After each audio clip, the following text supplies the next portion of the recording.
Hey guys, this is Crap Hunter, and welcome to the third in the mini-series, woo, for World of Tanks, yeah! Now, for some reason it's still Halloween, despite it being nearly bonfire night of the day of this recording. So, you asked, this is interesting. But anyway, in this episode we'll be going through having a look at the Panzer III Ostif A. We'll also be looking at equipment, shell types, and consumables. And then we'll have a few games of them.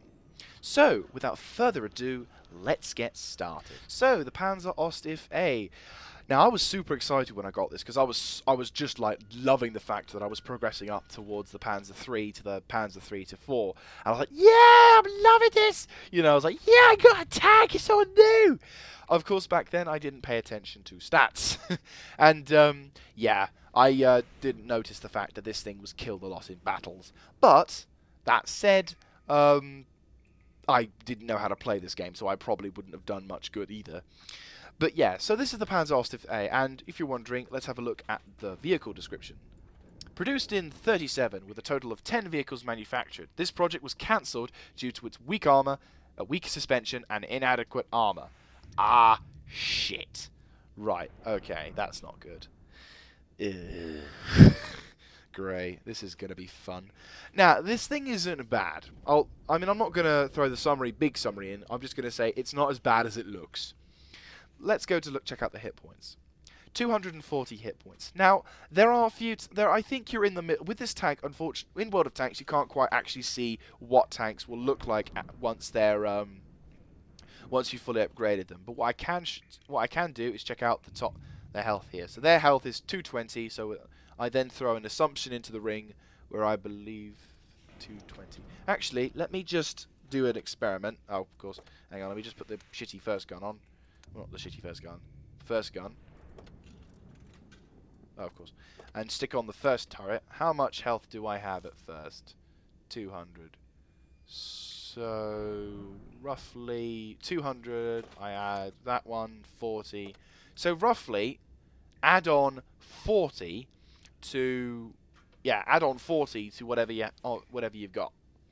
That's going to be a bit of a shitty analysis, I agree. But that's the best way I can do this sort of thing. So, health point wise, 240 isn't exactly high in some standards. So that's going to be 260. So the Chihar is going to be at 260 hit points. Ah, okay, 20 more than you. What about the French? Well, the French only have one turret, and they only have 220 hit points. Now, but that said, the AMX-38 has got a lot of armor. Oh dear.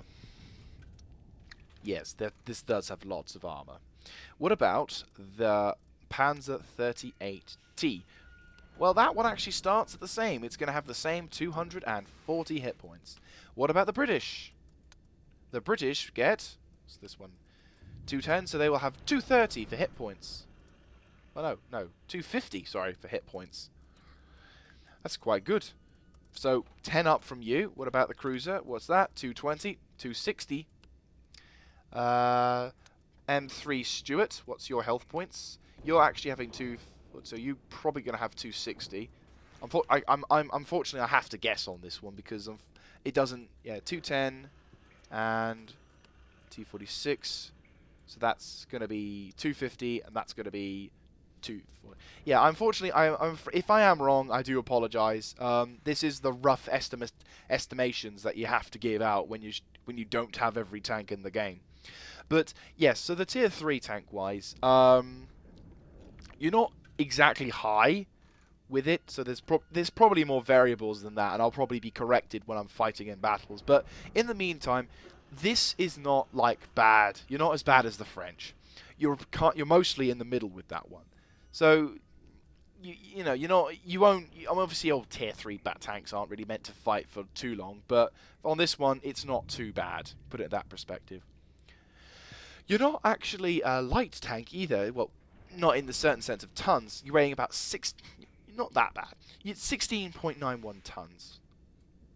That's relatively heavy, but with the horsepower of 440, which if you go down to here, you can actually see the horsepower per ton, or it says specific power, which is 26.2 tons which basically means you have 26 horsepower per ton, which is actually pretty damn good, because it gets you up to 68 kilometers per hour. Now this thing is actually very fast. It's actually faster than the ELC, which is renowned. If we actually go to it, let's go to France. ELC. This thing has a maximum speed limit of 65. You are 3 kilometers faster than a Tier 5 Scout. That's very good. Your traverse speed as well is very good. At 44 degrees. That's almost Cromwell-like standards. That is very good. Now I'm going to skip the armor, and I'll be back. We'll be back in a minute though. We're just listing all the good things. Things that are good about this tank, but that way you won't be pissed off and walk away. So that's very good. Your turret traverse speed, okay, not fantastic, but that said, your hull traverse probably will help compensate in part to that. Your view range as well is actually very good, being at 320. I mean, you're in the middle, unfortunately, but it's not bad. Let's have a little looks range at the BT7 first. BT7. Oh, only 300. That's the top view range the BT7 has. What about the T-46? 310. So you're better than Russia. The Americans, now, with light tanks, you can tell that the Americans, whenever you see something like an M3 Stuart, an M5... Continuing on, I'm going to skip the armor, and I'll come back, because that's the Cornish side, but we'll go into this one. So this is 320 meters for view range. Now that's pretty good. I mean, it's not fantastic, mind, but it's pretty good for a Tier 3 tank. That's like 10 less better. That's 10 less than a KV-1S. So, okay, it's not fantastic, but remember, it's Tier 3. Now, unfortunately, many other tanks are better than you, though. Hate to break it to you. You're not, like, completely out of it. I mean, the worst nation, I believe, is Russia for view range. Their BT7 is the lowest, being at 300. After that, it's only the T-46 and the AMX-38, which is worse off for view range than you. And pretty much every other tank out there has 330 view range. There you go, 330 view range. Let's have a look at this one. 330 view range, just 330 view range after 330 view range after 330 view range. And even your own tank at tier, even the Panzer 38T is 330. Yes, it's not a very good. The view range wise, this thing isn't that good, and for radios, it's not any better. Well, the Germans, if we have a look, see the German Panzer Ostef A. You have the Fuchsspur 1, which is basically 455, right? Let's go compare it to the Panzer 38T. The Panzer 38T gets access to the 550, which is the Fug 8. The British have access to their WS-19 Mark II. They're very good for radios. Tier 7 radio gets 450, so it's not as good as Germany, mind. But not as, well, it's not your tank, put it that way. Same for them. The Americans actually get a Tier 9 radio. Shit. Which goes to 615. All these, or loads of these vehicles. So this thing has very good radio. The Russians, however, if I'm not mistaken, oh no, this one gets a Tier 9 radio as well. So that's why it was a Scout. I wondered why it went all suicidal. The T-46 only gets a tier... Actually, you have a better radio than the Russians. This one only has a 360, whereas we get a little bit better, which isn't too bad. The Chinese Chiha actually gets a Tier 10 radio, but you have to constantly drive this tank around in order to get that. But that's definitely something. Thankfully, I don't see that many Chihas about now at Tier 3s. Well, not as many as I used to. I mean, that was like when the Chinese were introduced. So, view range and signal range, you're not that far. Actually, no, I forgot to check out the French. One more. Let's check out Les Français. What do they get? They get a Tier 5 radio at 360. So, you're pretty much, when it comes to view range and signal range, you're the lower end of the pack. And as such, you're not the sort of super duper look at me, I'm all-conquering. But at the same time, you're not that bad that you're pretty much under desperate circumstances, and you really don't want to be the first one out there, kind of thing. You're in the middle, pretty much. This is the middle side of your tank, middle to lower end, put it that way. So now we come to the biggest con of this tank. It's armor. This tank is very poor for armor. 14 to the front, 14 to the sides, 14 to the rear, and the turret 30 all round. Yeah, and unfortunately, it's a very easy target to shoot at. I mean, I suppose. No, it's basically flat armor. There's no angling whatsoever, so you won't have a chance to ricochet anything. If you do ricochet something, it's either going to be as you're turning your turret, or God's hand has somehow put sloped armor in front of you, and just like, ah, shit, you shot my hand, sort of thing. So yeah, you're not likely to bounce with this thing. And then we go into the battle. Beep, beep, beep, beep. Whoa!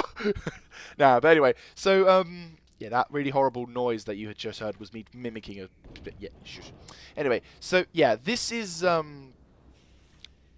yeah, this isn't a good tank for combat. Like, it sounds stupid, but this thing has to be part of a supporting action. It can't just take on tanks by itself. If it's a tier 2 or a tier 1, you have to be full health and have an advantage, and the enemy tank must have at least been hit. And for the perfect engagement, you have to be not shot at all. That technically goes for everything, but it goes especially for this.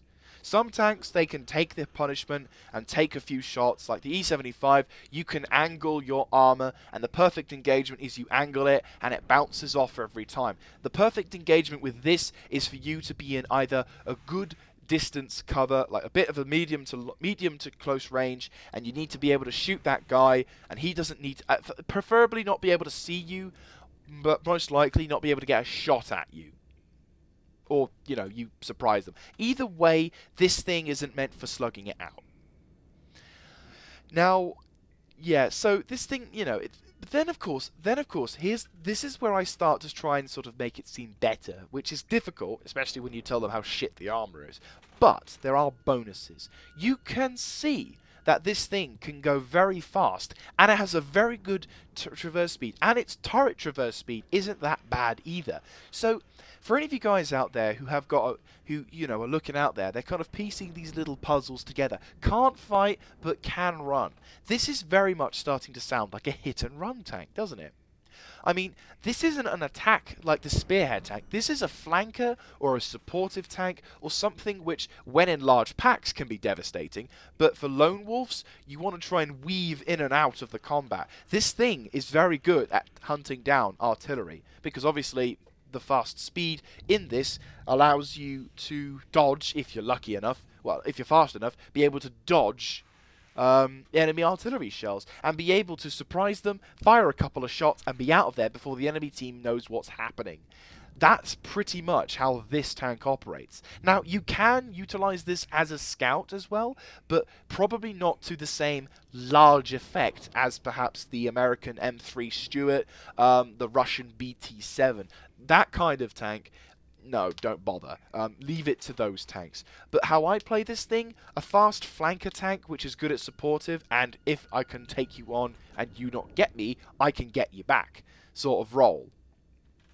Now, of course, like when I say that, I'm probably not going to be able to mimic the exact tactics that I state, but that sounds like a good idea when you've got a tank which can go fast but can't really take a hit. I'll tell you what another tank which is quite similar to this is.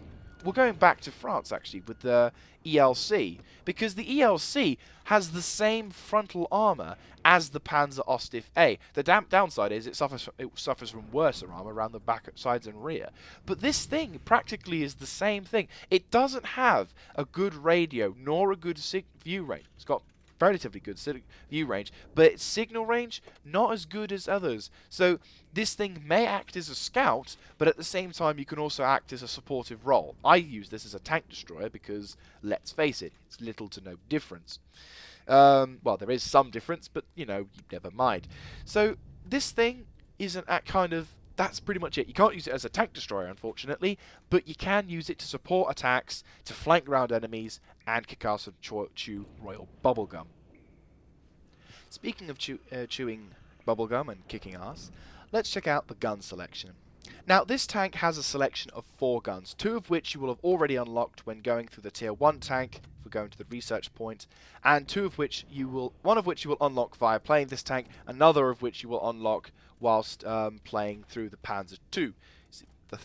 So let's have a look at these 2 guns first. Now, we have an option of 20mm cannon and a 37mm cannon. Now, when you go through this tank, I highly recommend... Now, actually, before I go on to this, we'll cut that down and I'll sort of go out so that way we can look at the tank again. But no, what I'm going to do first of all, though, is I'm actually going to state that this is actually up to you, guys. Because... as I've said before in other World of Tank videos and in other stuff, it's always, you know, as much as I can say what would be a good thing, what would be easier to use, how to have fun with, blah, blah, blah, it's all what I personally have found to be useful. You know, in World of Tanks, in my personal opinion, I prefer shells and cannon rather than 20mm cannons. Now, in a sense, you know, some people may prefer to use 20 mics. You know, in some aspects, I have to use the 20 mics, but I don't exactly enjoy it. And whenever I have the option, I'll always choose a cannon. Now, the reason why I say this is, first of all, I found that I perform much better with a cannon than I would if I had a 20mm cannon. With a 20mm machine gun. I'll say machine gun, even though it's not really a machine gun. So with my cannons, I find I work a lot better with them than I do with the machine guns. But that doesn't mean that they're not good. It's just I personally don't. I'm crap with them, so I prefer cannon. Put it that way.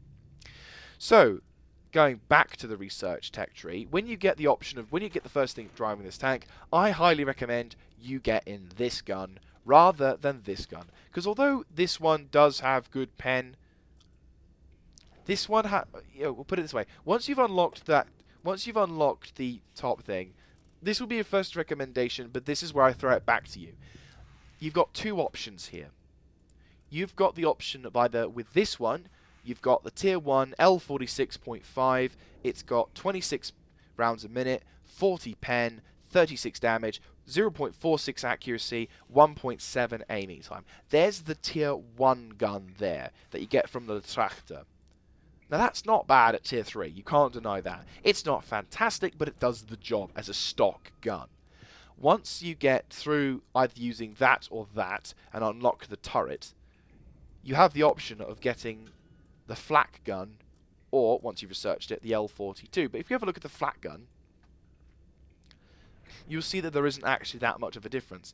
20mm caliber, 10 shells, good reloading, 39 pen, 11 damage, 0.45 accuracy, and 1.4 aiming time. So in a sense, this gun is better in accuracy and in aiming time than this one.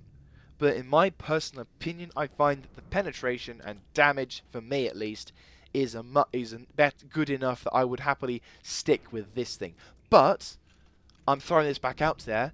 You guys, it's up to you. Do you like this gun being at that? I mean, don't forget this is a fast tank, so you can go to the side of enemy tanks, blast their living armor to pieces, and then drive away like a Panzer 1C driver would. Or, like myself, I take a bit more of a cautious approach, fire from afar, may not be as accurate, but I've got the penetration and damage to back me up. It's up to you on that one. So, you know, on that one as well. And then, of course, you can actually unlock this, which, in my opinion, is my favorite gun of the tank, which beats this quite badly, actually. So, I highly recommend you get this gun, but not just because of my personal opinions, but because it's actually got much better pen. So, let's have a look at this gun, then. The L42. 50 caliber, 50mm in caliber, 24 rounds a minute, 60 penetration, 70 damage. The only downsides are it's got worse accuracy and worse aiming time. Pretty bad as it's 2.3. That isn't good at all. That's something which hits... Okay, admittedly, this is a tier, like, 5, maybe 6... Well, even tier 5's a tier... Yeah, this gun isn't very good. This is more like a howitzer now. It's sort of somewhat a howitzer. And unfortunately, this is the one you're going to have to work with. I mean, personally... yeah, I can understand why some of you probably would go for the machine gun, because maybe it doesn't have as much damage or as much pen, but at least you've got accuracy and aiming. Whereas with this, you get the benefit of damage and penetration, but not so much in accuracy and aiming time. So that's kind of going to be an up to you moment. It's not a bad gun, but it's just I'm just going to say it's up to you, because I don't want to sort of seem like a dominative, oh, you must do what I say, otherwise you're a loser sort of thing. But yeah, so this gun isn't bad. I find it, I work quite well with it, so as long as you take the time and don't go blah blah blah blah blah blah blah, going crazy like most tier 3 battles do, you should find good success with this gun.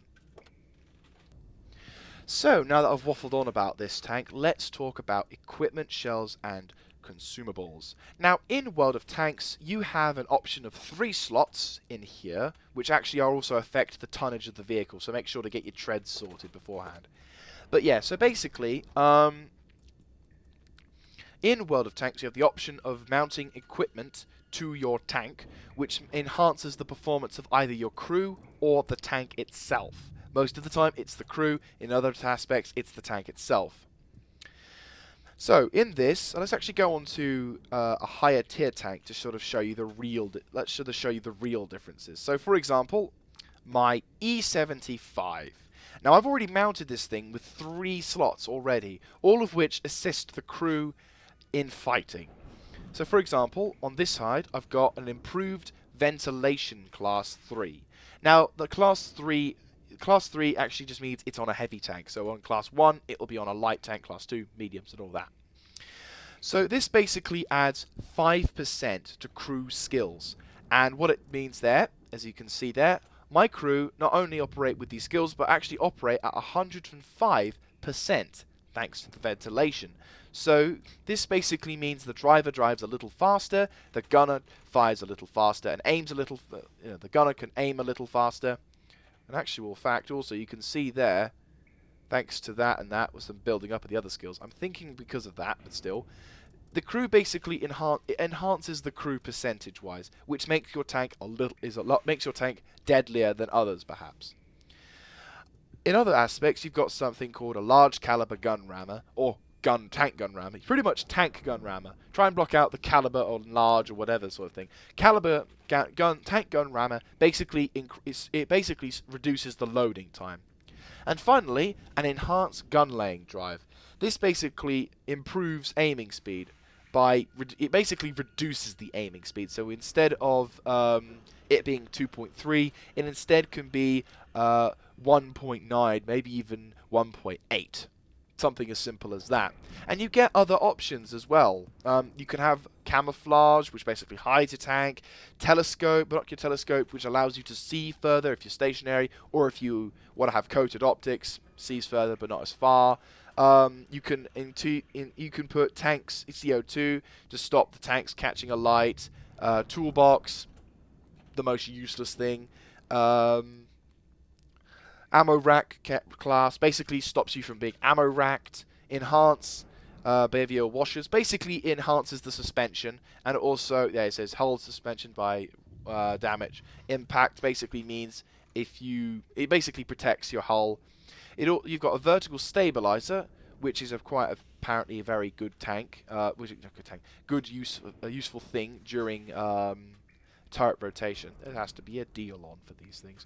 And then of course you've got your super heavy spore liner. Now spore liners didn't really used to matter at points, but now they do, because basically what this does is it protects your armor from ramming and explosion. So if artillery tries to shoot at you, and it also gives protection to your crew, so that way they don't die as often. Now, as I said previously, the choices of these can vary from tank to tank. Tank destroyers, if we get on the Jagdpanzer and fix it, that is a lot of damage. If we get on the Jagdpanzer, you'll no doubt see that there are similar aspects to it, but they're not as bad.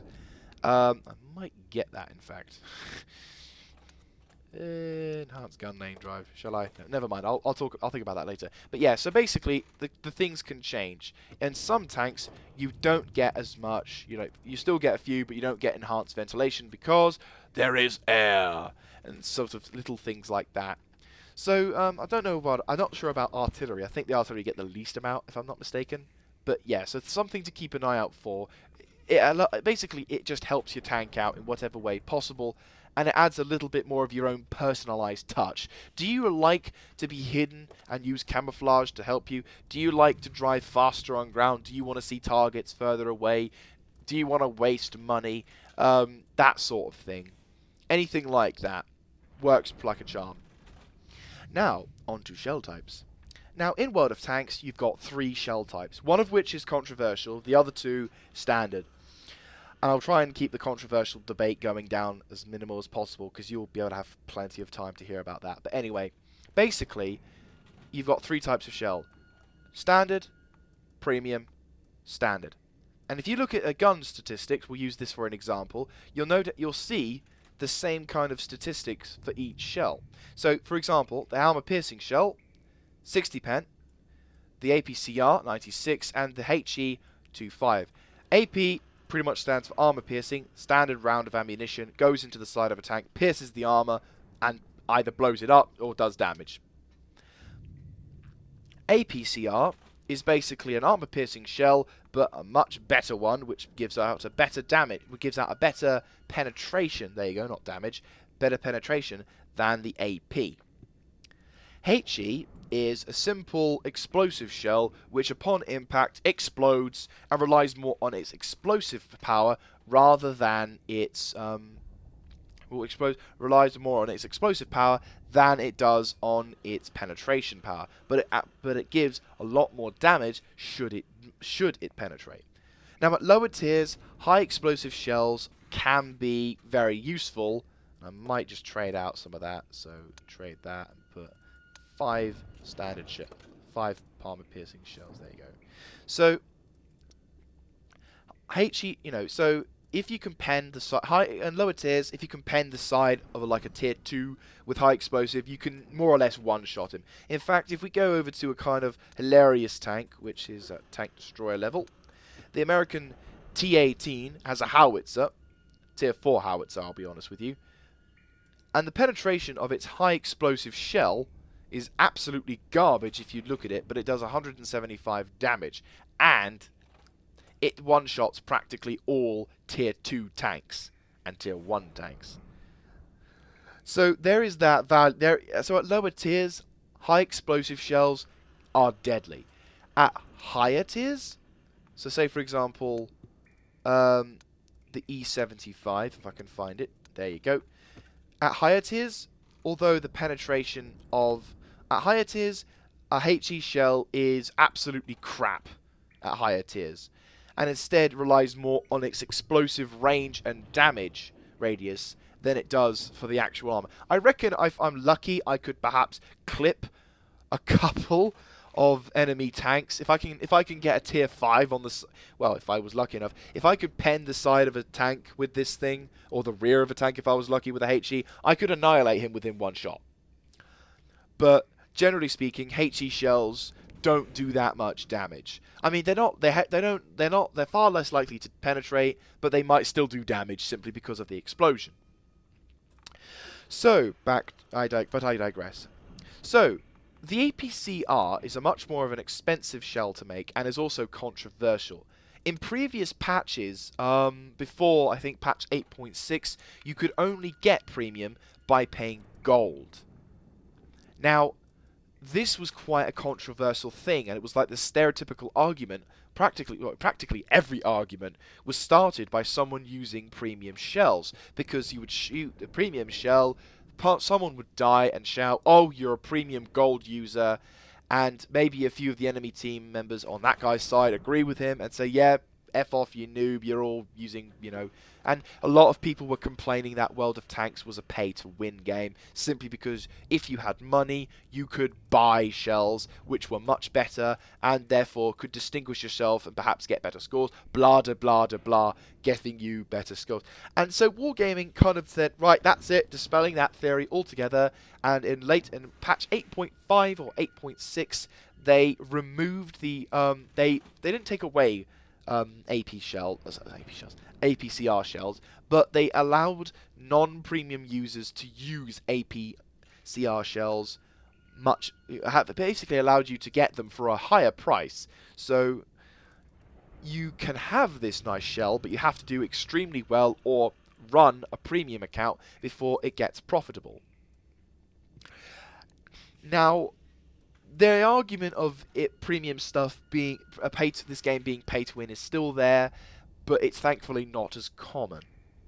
So, lastly, on to consumables, and once again, there is an argument over premium stuff, but you'll hear about it in other things. But what you guys need to know is these three.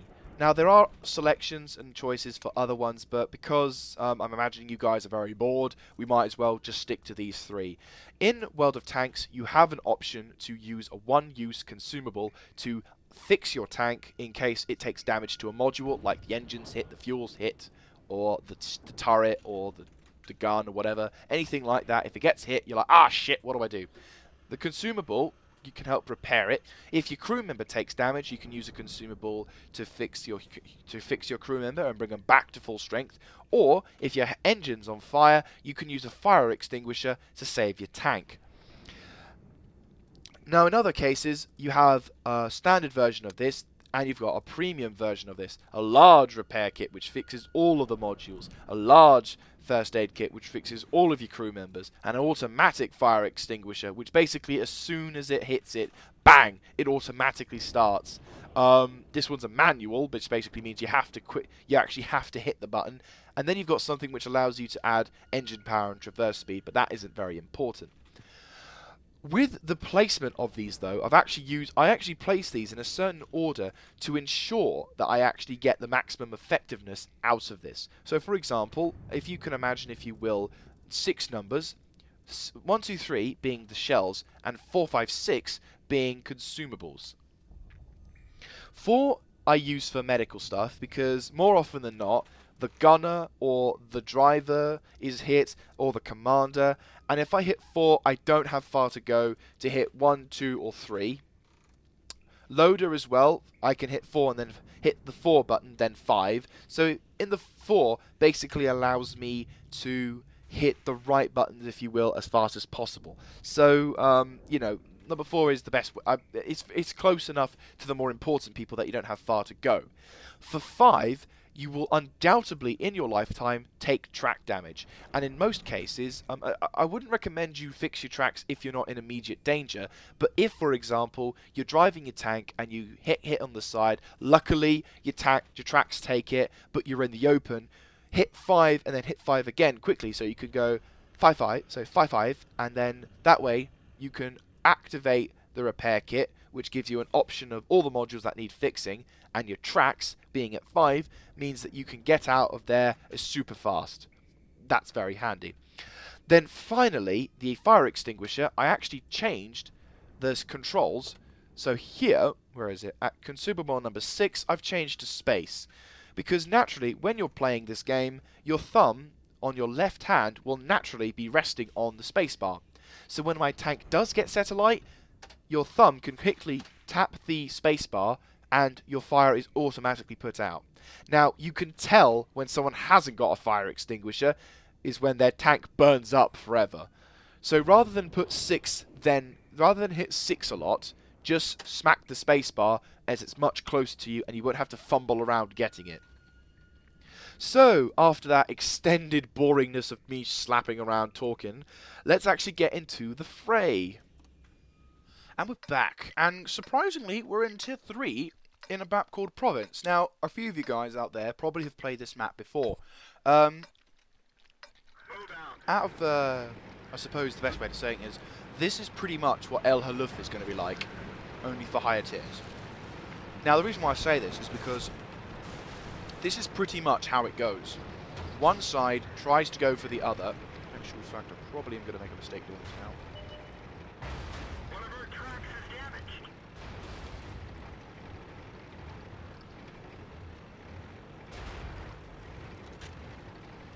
See if I can chance it.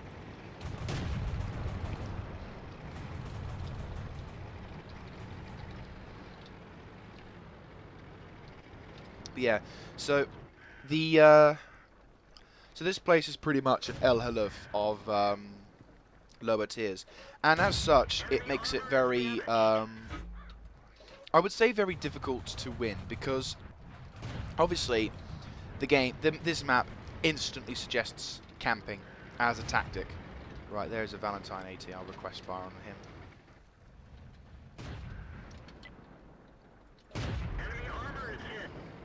Right, he's in the open. He's making a mistake. He's completely in the open, of course. Right, he's backing off now. But yeah, so basically what happens is,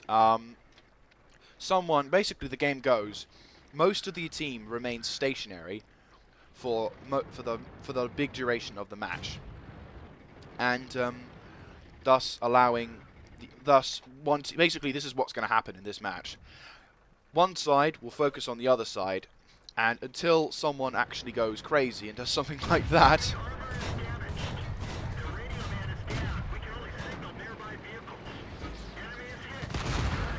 Bit of a stupid error, but still. Not a bad option. He had the right idea, but he didn't have the support to go through, and unfortunately as well, if he had killed me, he would have had all these guys to take care of. So pretty much this is how it's going to be for a while, and it's a shame because I really like the I really do like this map, but now it's just camping, solid camping, and it's so unfair sometimes because literally it just is waiting for someone to cock up. Like there you go, the cruiser completely cocked up and ended up paying the price. The medium 3 is taking hits, which is a bit of a shame. Look where you're going, mate. You're going to get stuck on the hill otherwise. Here you go. So yeah, checking out, whilst we're on the subject of looking at the stuff. Oh, he's taking fire. Someone's probably camping right over there. That guy's dead. Oh, he's in cover. That's good. No, he's now out of cover. There's probably some Wazak over yonder where I'm aiming at.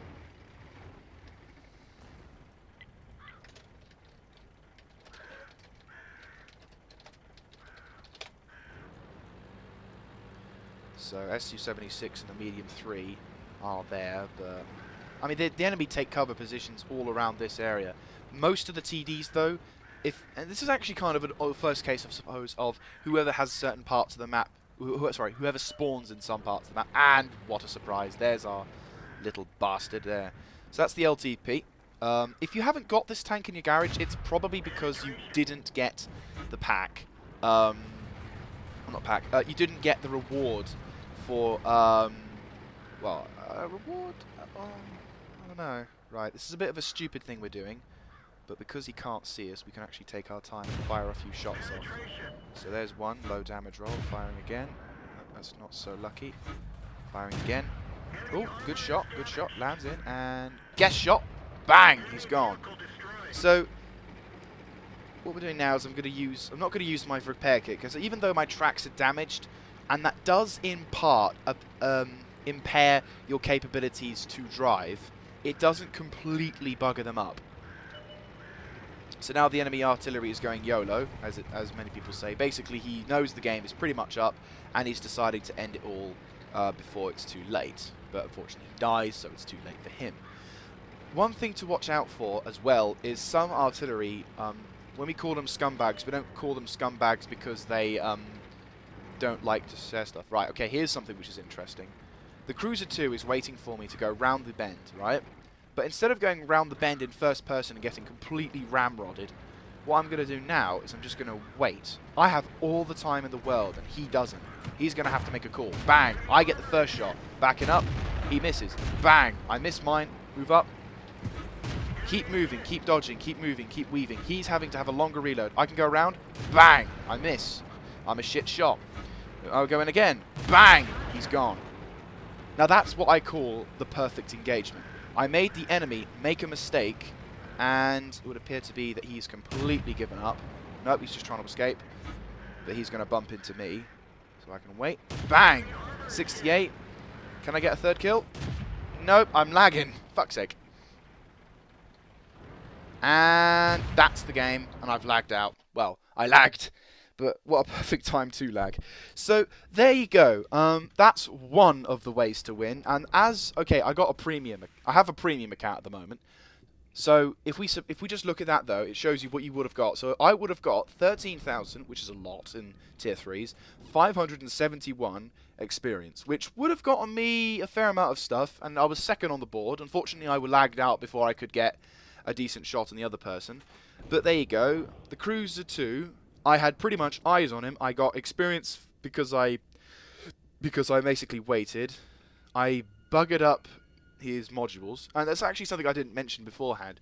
Now, when you after results of the battle, you actually get to see what you damaged to your opponent. So, for example, I hit the LTP's ammo rack and knocked out his track. Now, when someone says I ammo racked someone, what this means basically is you damage the vehicle's loadout. Now, I don't believe that affects how much ammunition they have. But what it can do is, if you're lucky enough, is that can cause an instant detonation of the vehicle. So, for example, I recall watching a video online of, I will use example, Mighty Jingles. He was driving in a T-95 tank destroyer, and he shot an IS-3. One shot, it hit the IS-3, hit his ammo rack, and caused the entire tank to blow up. And ammo racking an IS-3 with full health is... When you see that, you can really feel for the player. And also you can feel for how pretty awesome it is when you ammo rack someone. It is incredibly rare to do that. But when you do it, it is fantastic when you do it. Because it basically knocks the enemy out in one shot, which is awesome. So, on to the next game. Now, after all that luck, we might not have as much luck in the next game. Because I've been spawning in with tier 5 games. And I've been trying to get decent games at least for you guys. So that was pretty good. That was actually one of the better tiers. So hopefully after this game we should be able to face up against perhaps tier 4s or tier 5s, either way. But yeah, so perfect engagement with the Cruiser 2. Didn't get shot. I was very fortunate he missed. But yeah, muck about when you're close. Experience tells more than anything else. And this is impressively long. So I will cut recording and I'll see you in game. Oh, and we're back. And we're in very bad tiering. Yeah, pretty bad tiering. But it is 250.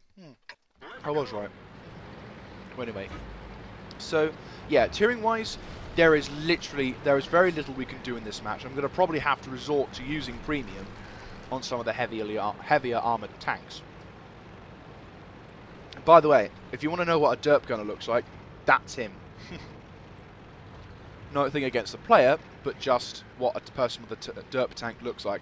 Short and stubby barrel, using the upgraded turret. And you get this with the M4 Sherman as well. But the Panzer IV is quite a popular turret. Basically Panzer IV has it. The KV-1, if we have one on our team, it looks like we don't. The KV-1 has a 122mm derp gun, which is quite nasty. As you can see, the for some reason the L48 is not good enough in some cases. I don't know. I made a major rant of this a while back. That's why some people use it.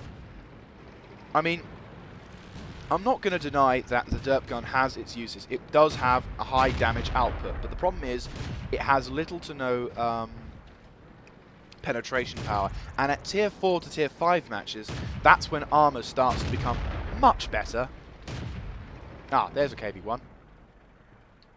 Armor becomes a lot better, and the usefulness of a derp gun starts to decrease.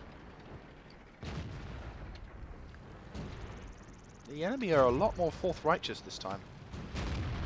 Okay, see if we can pen the front. No, we can't. That's 75. Hit the tracks. Right, so we're going to have to back up a bit now. Probably in his sights, because I'm an easier target. Right, premium time. This is why I use premium. A tank I know I can't penetrate from the front, I now have an equal chance. And I'm going to back off. So yeah, basically the guy was just saying, radio is down, we can only communicate locally, which basically means my radio has been damaged and is impaired. Why the Churchill is... Oh, he's been tracked, that's why, fair enough. Right, so the game is pretty much looking pretty bad. Our VK3001H is taking his sweet old time. I'm going to try and see if I can get out of here and find a better spot. Duck and cover. Right, we just knocked out their Lehman Russ. And some reason our T-46 has just team killed. Yeah, here's another thing. It's actually kind of interesting. T-46, his name is now Blue. This basically means that this tank has killed a friendly, and if should you kill him, you won't have any repercussions placed upon you. Right, the game is absolutely falling apart here. But if we can pen the side of the T1 Heavy. In previous reviews I stated that, yeah, I penned him. Right, I'm going to try and get out of it. The game is pretty much over, so if we can try and escape without being blown up, that would be appreciated. VK 3001H could have done something. I know its armor is quite poor, but... Come on. Oh no, he's actually coming in. My mistake. Well, I say that. He could have come in a little earlier, but now it's a little bit too late. Right, have to figure out how to run now. Very vulnerable. T25 has knocked him out. Now I'm in position. I can just about dodge him. No, I'm not. Just out. Just as the game ends as well. Well, you know, figures. So the game was pretty much over. Unfortunately, we did lose. But I scored middle point. And that man needs to be reported a bit more. Yeah, high tip. Report team killers because then they can get banned. So, but yeah, so, and if someone tries to shoot at you, I know it sounds really stupid, but don't shoot back. You're only making the situation worse for yourself. Even if you get destroyed, the game will reward you with credits. In fact, you'll probably get more credits if the game goes bad than if you would if you had to shoot back at him. Only when they're blue can you shoot back and kill them. Only, unfortunately, because that bastard killed an ally. I mean, the Churchill player didn't do any damage, which isn't great, but whatever. But yeah, so we came in about mid score. Didn't do as much damage as possible, but unfortunately, there you go. And that's pretty much it for this video. So we had one very good game in the tiering and one unfortunate game. I mean, to be honest with you, in a sense, the two battles highlighted what to do and probably what this tank really suffers at. I mean, it's a major pain in the arse to take on tier 5s because you can't take on tier 5s unless you're using premium. And if you don't earn enough to be able to compensate the money, you're just going to spend a lot of time being broke. So it's unfair in tiering senses, but that's pretty much how the game works. I mean, in a sense though, once you learn how to take on tier 5 tanks, when you are a tier 5 like this one, you'll be able to work your advantages to them, but another video. So that's pretty much it for this one, guys. Thank you very much for watching. If you found any of this information at all useful, feel free to let me know by typing in the comments section down below, clicking on the like button, and of course subscribing to the channel. If there's anything that you personally wanted to hear about more, or recommendations and suggestions for the next episode, feel free to type them in the comments section down below. I think I've already gone through a question of the day. If not, I'm trying to think of a good one. I can't think of any questions of the day. So if I have mentioned one before, then great, answer that one. If I have mentioned, if I haven't, then question to the day. I can't think of any. No question of the day on this one then. But yeah, thank you very much for watching. This is Crap Hunter signing out. Catch you next time, guys.